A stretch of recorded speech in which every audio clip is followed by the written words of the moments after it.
నారాయణ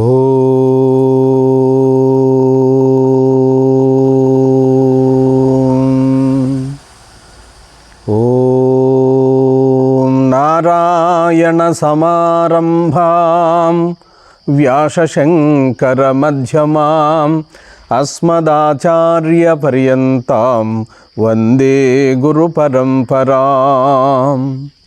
దివ్యాత్మస్వరూపులైన ప్రియ ఆత్మబంధువులారా, మనం కొంతకాలంగా ఈ ఆధ్యాత్మిక ప్రవచనములను జరుపుకుంటున్నాం.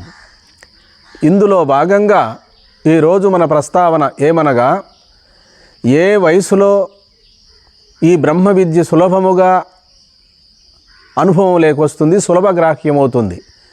అసలు బ్రహ్మ విద్యను ధ్యానం చేసి తెలుసుకొనవలెన, యోగము చేసి తెలుసుకొనవలెన, లేదు వేదాధ్యయనం చేసి గురువుల ద్వారా తెలుసుకొనవలెన, ఏది నిజమైనటువంటి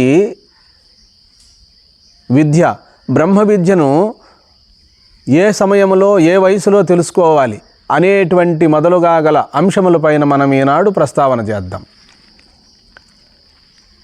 మీకు తెలుసు, నాకు తెలుసు, సనాతన కాలం నుండి కూడా మన భారతదేశంలో ఎన్నో ఋష్యాశ్రమాలు ఉండేటివి. వారు బాల్యములోనే గురుకులానికి పంపేవారు.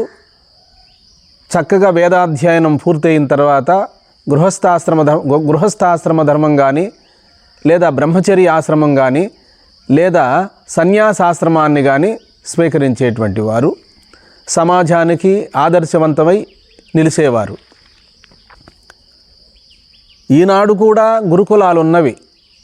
వ్యాసాశ్రమము, సుఖబ్రహ్మాశ్రమము, వశిష్ఠాశ్రమము, కాకినాడ పరిపూర్ణానంద స్వాముల వారి శ్రీపీఠం అక్కడ కూడా ఉంది.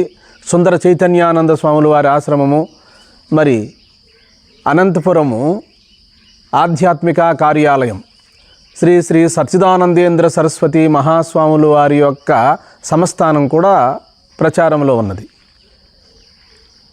మరి ఎవరికైనా ఈ బ్రహ్మ విద్యను సులభముగా బ్రహ్మ సాక్షాత్కార జ్ఞానాన్ని ఎలా పొందాలి అంటే బ్రహ్మ విద్య ఉండియే తీరవలెను.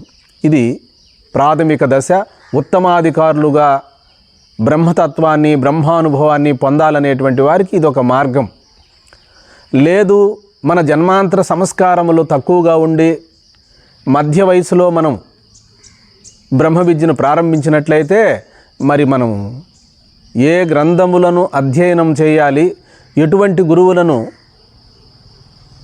గురువులకు సేవ చేయాలి, ఎటువంటి గురువుల ద్వారా మనం తెలుసుకోవాలి అనేటువంటి అంశాలన్నిటిని కూడా మనము ఈ ప్రవచనములో ప్రస్తావన చేసుకుందాం.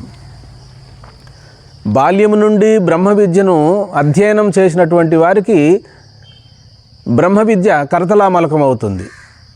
విద్య అనగా తెలుసుకొనుట, తన్ను తాను తెలుసుకొనుట అని అర్థం. అయితే బాల్యము నుండి గురుకులానికి వెళ్ళినప్పుడు గురువులు ఒక క్రమశిక్షణగా ఏ టయానికి ధ్యానం చేయాలి, ఏ టయానికి పూజ చేయాలి, ఏ టయానికి నిద్ర లేవాలి అనేటువంటి అన్ని అంశాలను కూడా సంస్కారవంతముగా నేర్పుతారు. పూర్వం గురుకులాలలో ఎంతో ప్రాశస్త్యంగా ఈ బ్రహ్మ విద్యను ప్రచారం అంటే ప్రబోధించేవారు శిష్యులకు సద్గురువులు. వారు వయసు వచ్చిన తర్వాత వారికి సంపూర్ణమైన వైరాగ్యం ఉన్నట్లయితే ఆ బ్రహ్మచర్యం నుండే సన్యాసాన్ని స్వీకరించవచ్చు, లేదా గృహస్థాశ్రమం నుండే సన్యాసాన్ని స్వీకరించవచ్చు, లేదా వానప్రస్థాశ్రమం నుండే సన్యాసాన్ని స్వీకరించవచ్చు. ఏ రోజు సంపూర్ణమైన వైరాగ్యము కలిగినదో ఆ రోజే సన్యసించమని జాబాలోపనిషత్తు, సన్యాసోపనిషత్తులు అన్నీ కూడా మనకు ప్రబోధిస్తున్నవి. కాబట్టి ఈ బ్రహ్మ విద్యను తెలుసుకోవాలి అంటే, సులభగ్రాహ్యం కావాలంటే మొట్టమొదట భారత, భాగవత, రామాయణ పురాణాలను బాగా శ్రవణం చేయాలి తెలిసిన వాళ్ళ ద్వారా. అందులో ఆత్మతత్వాన్ని ఎలా పొందాలి, ఎలా బ్రహ్మ సాక్షాత్కార జ్ఞానం చేసుకోవాలి అనేటివి కథారూపముగా మనకు బోధపడేటట్టు రామాయణంలోనూ, భారతములోనూ, భాగవతంలోనూ ఉంటుంది మనకు. ఈ రామాయణ, భారత, భాగవత గ్రంథాలు చక్కగా కథారూపంలో ఒక అంశాన్ని తీసుకొచ్చి చక్కగా మనకు ఆత్మ బోధ సరాసరి అద్వైత సిద్ధాంతానికి అన్వయించేటట్టుగా కథారూపముగా తీసుకొస్తాయి. కాబట్టి ముందుగా మనము భారత భాగవత పురాణాలను చదివినప్పుడు మనలో ఒక ఆసక్తి ఏర్పడుతుంది. ఆ ఆసక్తి మనకు బ్రహ్మ విద్యకు దారి తీస్తుంది. కాబట్టి ఎన్నో సూక్ష్మాంశాలు ఉంటాయి, సాధనా రహస్యాలు ఉంటాయి, ధ్యానం చేసే పద్ధతులు ఉంటాయి, జపం చేసే పద్ధతులు ఉంటాయి. రామాయణ భారత భాగవతాలలో ఎన్నో నీతి కథలు ఉంటాయి. కాబట్టి ధర్మాన్ని ఎలా ఆచరించాలి, శ్రేయస్సును ఎలా పొందాలి అనేటువంటి విషయాలన్నీ కూడా మనకు భారత భాగవత రామాయణాలలో పురాణాలలో వస్తాయి మనకు. కాబట్టి అయిపోయిన తర్వాత అంతటితో ఆగకుండా మెల్లగా తెలిసినటువంటి గురువుల ద్వారా కానీ తెలిసినటువంటి ఉపాధ్యాయుల ద్వారా కానీ భగవద్గీతా పారాయణం నేర్చుకోవాలి. ఎప్పుడైతే భగవద్గీతను పారాయణం చేయగలిగే సామర్థ్యము మనకు వస్తుందో కఠినమైన పదాలు ఉంటాయి అందులో. ఎప్పుడైతే ఆ పదాలను నోరు తిరిగి ఆ పదాలను ఉచ్చారణ చేయగలిగి బాగా మనము గీతను అధ్యయనం చేయగలిగి పారాయణం చేయగలిగితే ఉపనిషత్తులలోకి వెళ్ళాలి. మనం భగవద్గీత పారాయణము నేర్చుకున్న తర్వాత బాగా కంఠస్థమైన తర్వాత శబ్దలోపాలు లేకుండా సద్గురువుల ద్వారా కానీ ఉపాధ్యాయుల ద్వారా కానీ తెలిసినటువంటి వారి ద్వారా కానీ అధ్యయనం నేర్చుకున్నప్పుడు రోజు పారాయణం 18 అధ్యాయములు పారాయణం జరుగుతూ ఉంటుంది కొన్ని సంస్థల్లో. అక్కడ నేర్చుకున్న తర్వాత ఇంకా ఎంతటి కఠినమైన పదాలైనా మనకు వీడిపోతాయి, సులభగ్రాహ్యం అవుతుంది. అప్పుడు ఉపనిషత్తులను మనము మెల్లగా చూడడానికి ప్రయత్నించాలి, శ్రవణం చేయాలి. ఉపనిషత్తులను కూడా స్వయంగా ఎవరికి వారే అధ్యయనం చేయకూడదు, ఎంతటి వారైనానని చెప్పి మనకు ఉపనిషత్తులే చెప్తాయి.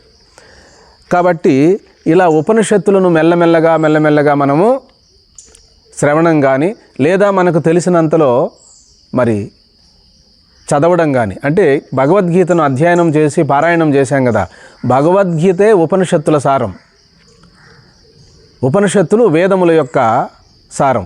కాబట్టి సకల వేదముల సారము, ఉపనిషత్తుల సారము, నిగమాగమముల సారము, సమస్త వేద వాంగ్మయం అంతా కూడా శ్రీకృష్ణ పరమాత్మ భగవద్గీతలో మనకు ప్రబోధించారు. కాబట్టి భగవద్గీతను మనం కానీ బాగా పారాయణం చేసేటువంటి పద్ధతిని నేర్చుకోగలిగితే, పదాలు సమన్వయం కుదుర్చుకోగలిగితే మనకు ఈజీ అవుతుంది ఉపనిషత్తుల యొక్క బోధ. అక్కడి నుండి ఉపనిషత్తులను ఎప్పుడైతే మనం శ్రవణం చేశామో అక్కడ నుండి అద్వైతం అనేది ప్రారంభమవుతుంది.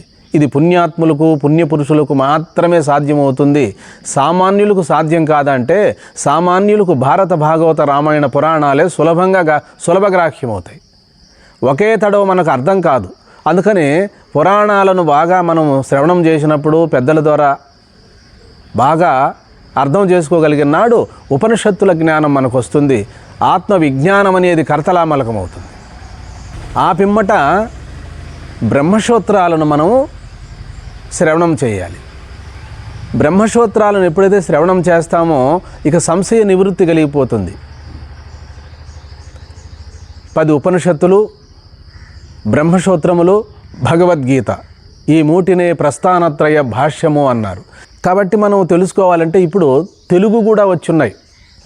భాష్యములకు కానీ బ్రహ్మసూత్రములకు అన్నిటికీ కూడా తెలుగులో వివరణ వచ్చి ఉండదు మన పుణ్యమా అన్నట్టుగా. ఆ వివరణను మనం మెల్లమెల్లగా చదువుకుంటూ ఆత్మతత్వాన్ని అవగాహన చేసుకునేదానికి ప్రయత్నించాలి. ఇలా మెల్లమెల్లగా మన దినచర్యలో మన పనులు మనం చూసుకుంటూ, గృహస్థులైతే గృహస్థానికి సంబంధించినటువంటి వ్యాపారం కానీ ఉద్యోగం కానీ వ్యవసాయం కానీ చూసుకుంటూ 1 గంట కానీ 2 గంటలు విశ్రాంతి అంటే విరామం చూసుకొని మనం ఏదైనా సద్గ్రంథాన్ని అధ్యయనం చేయాలి. అధ్యయనం చేసేటప్పుడు ముందుగా మనము గురు ప్రార్థన చేసుకోవాలి. నిస్వార్థంగా ఈ జన్మలోనే నేను బ్రహ్మ సాక్షాత్కార జ్ఞానం పొందాలి అనేటువంటి దృఢమైన సంకల్పం ఉండాలి.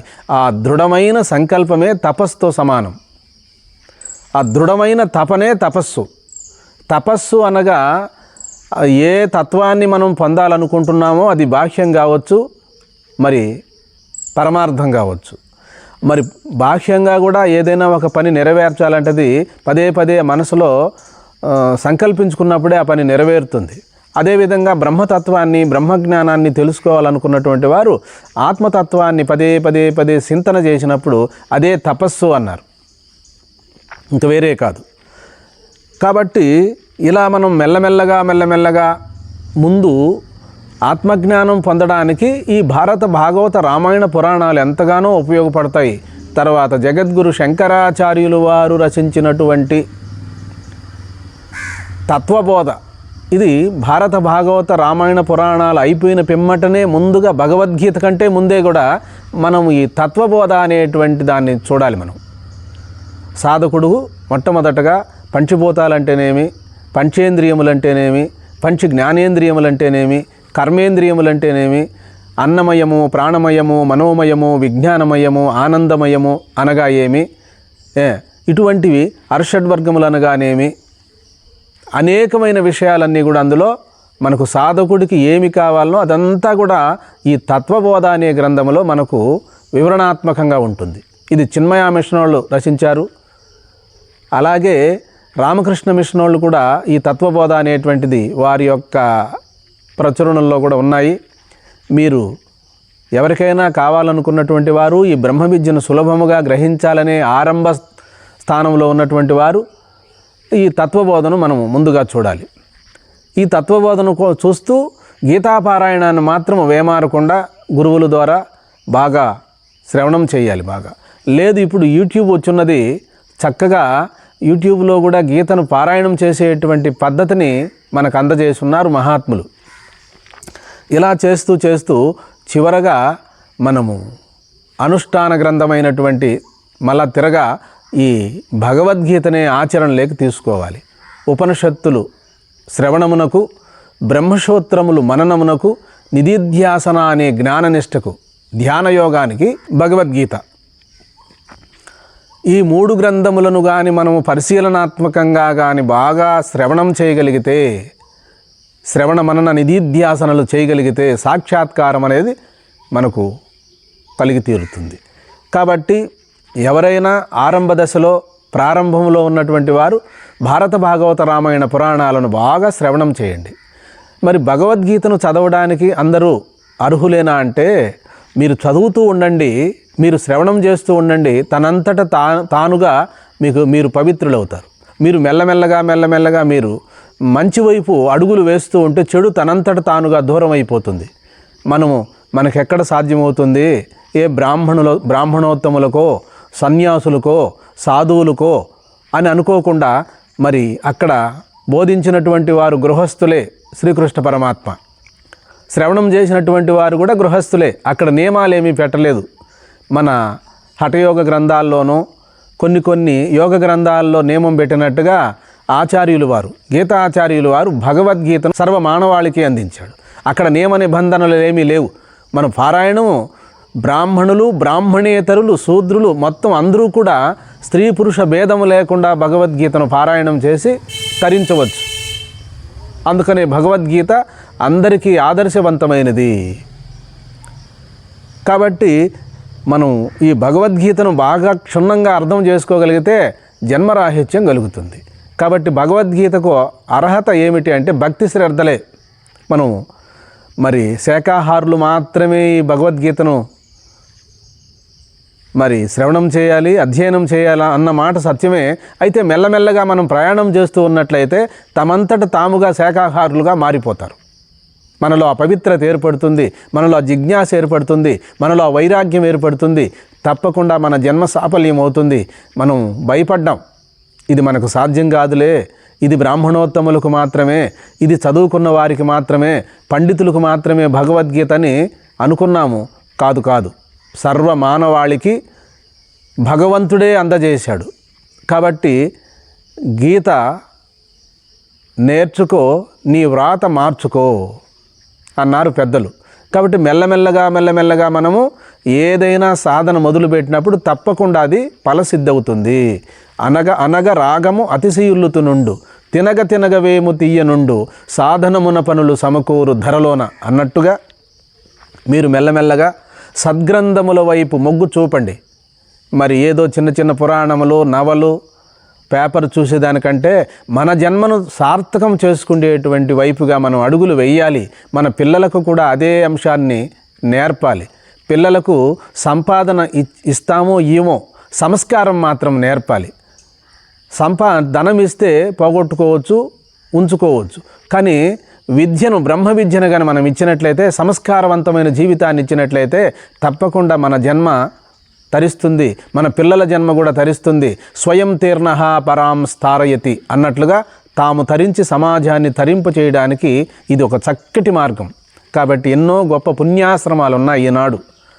మహాత్ములు ఉన్నారు, స్వామీజీలు. అక్కడికి వెళ్ళండి, వాళ్ళ దగ్గరికి. వారి ద్వారా మీరు ఈ భగవద్గీతను నేర్చుకోండి, మీ వ్రాత మార్చుకోండి.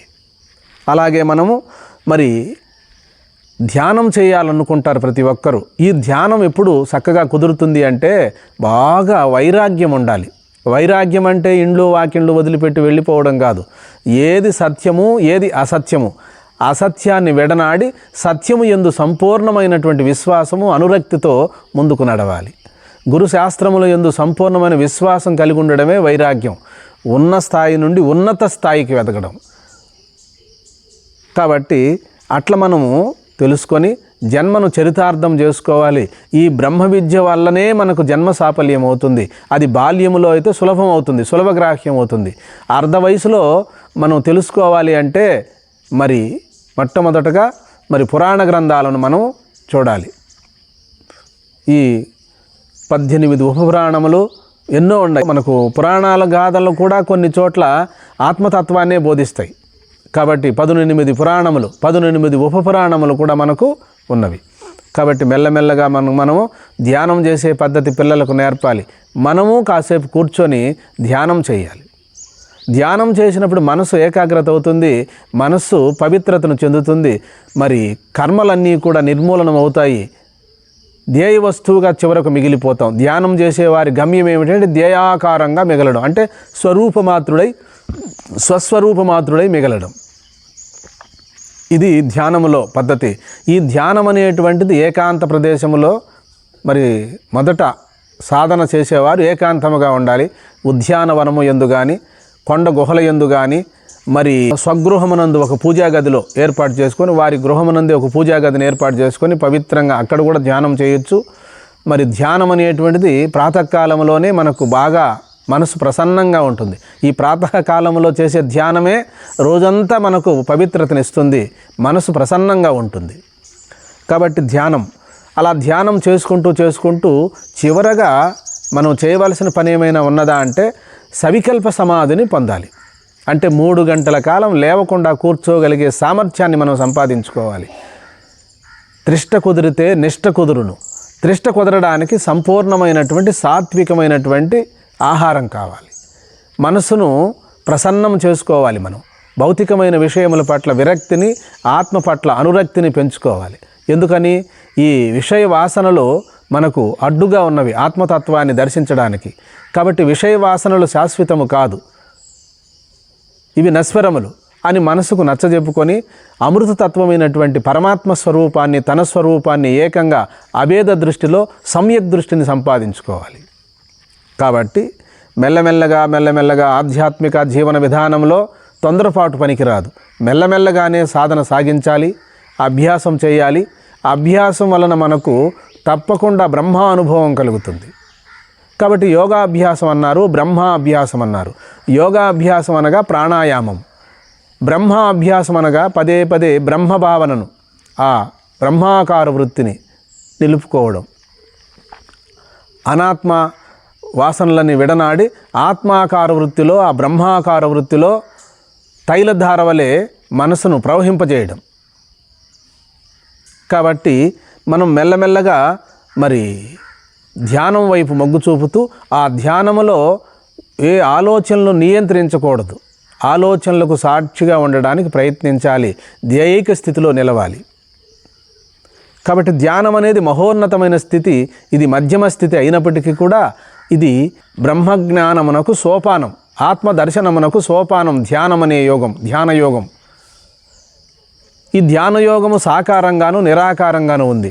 సాకారంగా ఒక రూపాన్ని మనము ధ్యానం చేయడం, నిరాకారంగా తన స్వరూపం పైనే తాను మిగలడం. కాబట్టి సాధన అనేటువంటిది జ్ఞాన మార్గంలో ఉంది, ధ్యాన మార్గంలోనూ ఉంది. విచారణ చేయగా తన స్వరూపము సాధనల చేత పొందబడేది కాదు అని చెప్పి కాలక్రమేపీ మనకు స్వానుభవంలో తెలుస్తుంది. అయితే సాధనలన్నీ ఎందుకు చెప్పారు అంటే మనోపరిపక్వత కొరకే చెప్పారు, మనసును నిర్మలం చేసుకోవడం కొరకు చెప్పారు. కాబట్టి ఆత్మదర్శనమునకు మనసు ఆటంకంగా ఉంది, అడ్డుగా ఉంది. ఈ మనసును తీసేయగలిగితే చాలు. మనసు ఎప్పుడూ నాకు లేదు, నేను మనసుకు కూడా సాక్షిగా ఉన్న దృక్కును. మనసు దృశ్యమే కానీ నేను దృక్కు. ఎలా అంటే ఒక్కొక్కప్పుడు నా మనసు బాగలేదంటాం, ఒక్కొక్కప్పుడు నా బుద్ధి బాగలేదంటాం. చూడండి, నా చిత్తం అంటాం, రకరకాలుగా అంటాం, నా దేహము అంటాం, నా వస్తువులు అంటాం. కానీ నేననేటువంటిది దృక్కు స్వరూపం, చైతన్యం. నావి అనేటివి దృశ్యాలు, జడాలు. కాబట్టి ఈ వ్యత్యాసం తెలుసుకొని స్వస్వరూపమాత్రుడై బ్రహ్మభావనలో మిగలడమే జీవిత పరమావధి. అదే చిట్ట చివరి గమ్యం. మరణ సమయంలో కూడా తానుకు బ్రహ్మానుభవం ఏ విధంగానూ చెక్కు చెదరకుండా ఉన్నట్లయితే ఇక జన్మ లేదు. వేయించిన గింజలు ఎలాగైతే మొలకెత్తవో జ్ఞానాగ్ని దగ్ధ కర్మాణం అన్నట్టుగా మరి మనం దేహం నేను కాదు, మనసు నేను కాదు, బుద్ధి నేను కాదు, చిత్తము నేను కాదు, నాకు తెలియబడే పదార్థాలు ఏవీ నేను కాదు, వీటిని తెలుసుకుంటున్నటువంటి సాక్షిని, దృక్కును.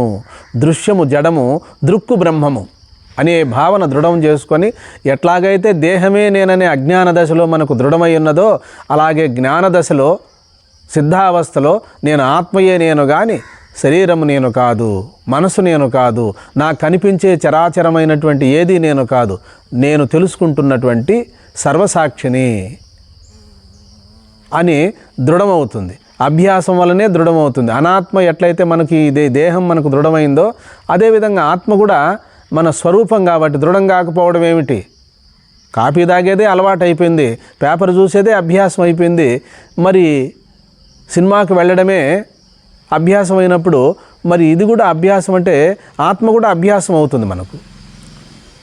సచ్చింతనం తత్కథనం తద్ అనోన్యంత ప్రబోధనం ఏ తదేక పరత్వం విదుర్బుధాహ అన్నారు పంచదశలో విద్యారణ్యులు వారు.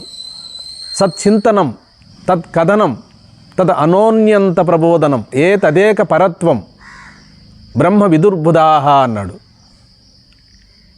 కాబట్టి ఇవన్నీ కూడా మనం అర్థం చేసుకొని మెల్లమెల్లగా ఆత్మదర్శనం చేసుకొని ఆత్మస్వరూపులమై మిగిలిపోవాలి. హరి ఓం.